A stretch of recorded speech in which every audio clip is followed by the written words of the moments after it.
কুত্তার ভিতরে যে গুণ থাকা দরকার আমার আপনার ভিতরে সেই গুণটা নাই। একটা কুকুরের ভিতরে যে গুণ থাকে আমার আপনার ভিতরে সেই গুণটাও নাই। আশরাফ আলী থানভী রহমতুল্লাহ আলাইহি বলেন, একজন ব্যক্তি একটা কুকুর লালন পালন করে, রাত ভরে সেই বাড়ির মালিক ঘুমায়, কুকুর কিন্তু ঘুমায় না। কুকুর কি ঘুমায়? কুকুর ঘুমায় না। কুকুর রাত জেগে জেগে বাড়ি পাহারা দেয়। যখন সকাল হয়ে যায় তখন সেই কুকুর একটু খাওয়ার জন্য বাড়ির মালিকের সামনে যায় বসে। চিল্লাচিল্লি করে না, কামড়াকামড়ি করে না, হইচই করে না, মিটিং মিছিল করে না, কিছুই করে না। কুকুরের সুরত কি থাকে? কুকুরের সুরত থাকে কুকুর দুই পা সামনে দিয়ে পিছনের পায়ের উপরে বসে, নিচটা পেটের নিচে ঢুকায়া ছোট ছোট করে কুকুর তাকায়। কুকুর বলতে চায় যে সারা রাত তুমি জাগছো, তুমি ঘুমাইছো, আমি জেগে জেগে পাহারা দিছি, আমার খুব ক্ষুধা লাগছে, আমি ক্ষুধার তো আমাকে একটু খাবারের ব্যবস্থা করে দাও। বাড়ির মালিকের থেকে গোশত চায় না, কুকুর গোশত চায় না, কুকুর খোরমা কোনো চায় না, কুকুর ভালো মন্দ চায় না। কুকুর বলে যে বাসি যদি কিছু থাকে সেটা দাও, তুমি গোশত খাও আর হাড্ডি আমাকে দাও। বাড়ির মালিক কি করে? সামনে কুকুর দেখছে তো একটা লাথি মেরে দিচ্ছে। এখন কুকুরের উচিত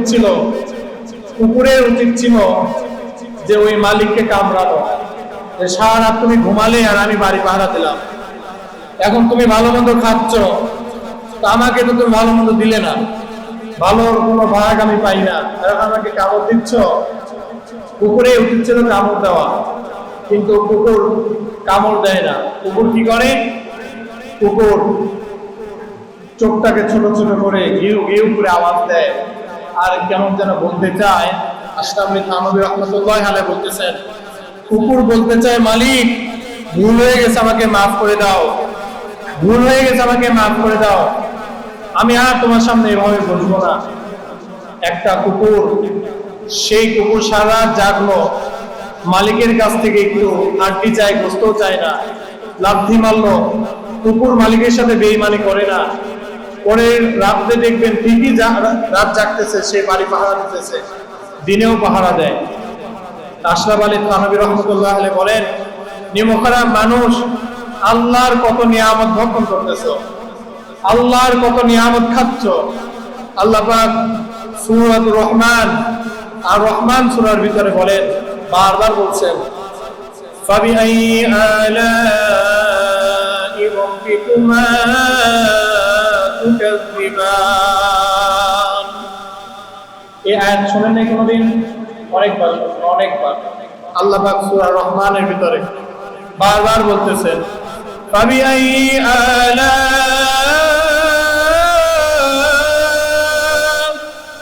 রাব্বিকুমা তুকাযযিবান। আল্লাহ পাক বলেন, দুনিয়ার মানুষ, তোমরা আমার কোন কোন নিয়ামতকে অস্বীকার করবে?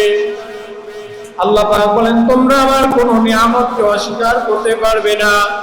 আল্লাহ তাআলা বলেন, ইন্নাল ইনসানা লিরাব্বিহি লাকানুত। আল্লাহ বলেন, দুনিয়ার মধ্যে মানুষ আছে, এই মানুষ বড় নিমখারাম। আল্লাহ বললেন, কোন নিয়ামতকে তুমি অস্বীকার করবে? আল্লাহ তাআলা আমাদের চক্ষু দিয়েছেন, নিজের শরীরের দিকেই তাকা। একটা হাদিস আছে, যে নিজের নফসকে চিনতে পেরেছে, যে নিজেকে চিনতে পারে, সে আল্লাহকেও চেনে। সে কাকে চেনে? আল্লাহকে চেনে। এই চিনার জন্য উস্তাদের প্রয়োজন হয়, এমনি এমনি চিনা যায় না। শরীরের ভিতরে কি আছে না আছে এটা জানতে হয়, এমনি এমনি কোথায় থেকে জানা যাবে? এটা কারো থেকে জানতে হয়, যারা জানে তাদের থেকে শুনতে হয়। আল্লাহ তাআলা চোখের নিয়ামত আমাকে আপনাকে দান করেছেন, এই চোখ দিয়ে দেখতেছি। যার চোখ নাই, যে অন্ধ, তার কাছে জিজ্ঞাসা করবেন যে এই অন্ধ অবস্থায় কেমন মনে হয়, দেখবেন ওর কষ্টের কোনো শেষ নাই। এই দুনিয়া রং তামাশা, দুনিয়ার চাকচিক্য, দুনিয়ার সৌন্দর্য অন্ধ দেখতে পায় না। অন্ধ বড় মাছের মাথা খায়, তুমি সে দেখতে পায় না। সে গরু গোস্ত খায়, গরু গোস্ত দেখতে পায় না। সে মাছ খায়, মাছ সে দেখতে পায় না। সে ফল খায়, ফল সে দেখতে পায় না।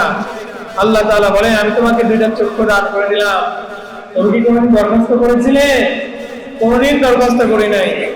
আল্লাহ তাআলা বলেন, বিনা দরখাস্তে আমি তোমার দুইটা চক্ষু দান করেছি। বলেন সুবহানাল্লাহ।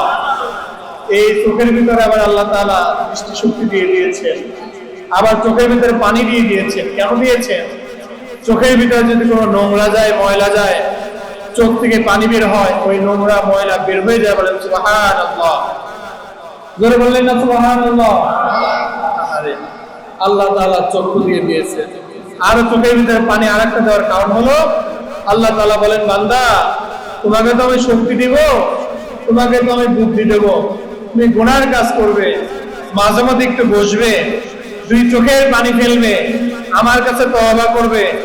আল্লাহর হাবিব বলেন, চোখ থেকে পানি বের হয়ে নাকের ডগায় আসার আগেই আল্লাহর সমস্ত গুনাহ মাফ করে দেবে। বলেন সুবহানাল্লাহ।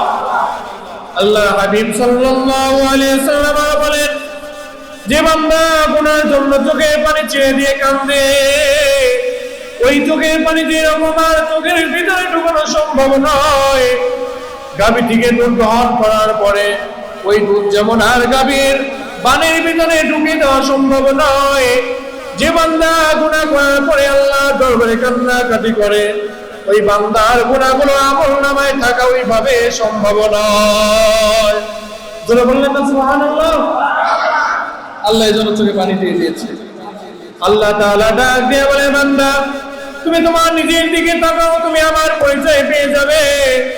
আল্লাহ তাআলা বলেন, আমি তোমার নাক দিয়ে দিয়েছি, এই নাক দ্বারা তুমি ঘ্রাণ শক্তি গ্রহণ করো।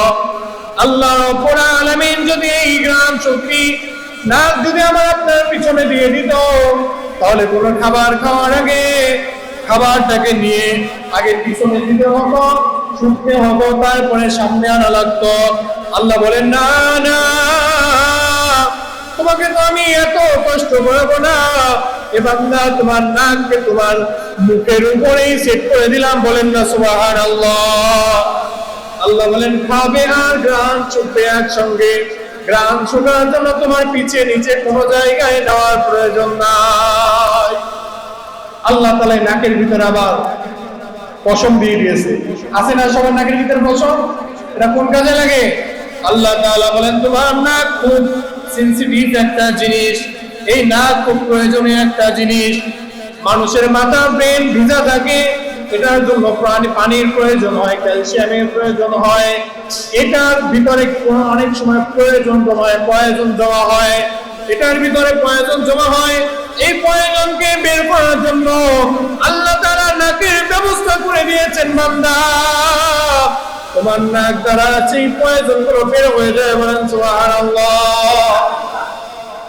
যাদের মাথায় সমস্যা, মেন্টাল হসপিটালে গেলে সর্বপ্রথম জিজ্ঞাসা করে, তোমার ঠান্ডা লাগে না কতদিন?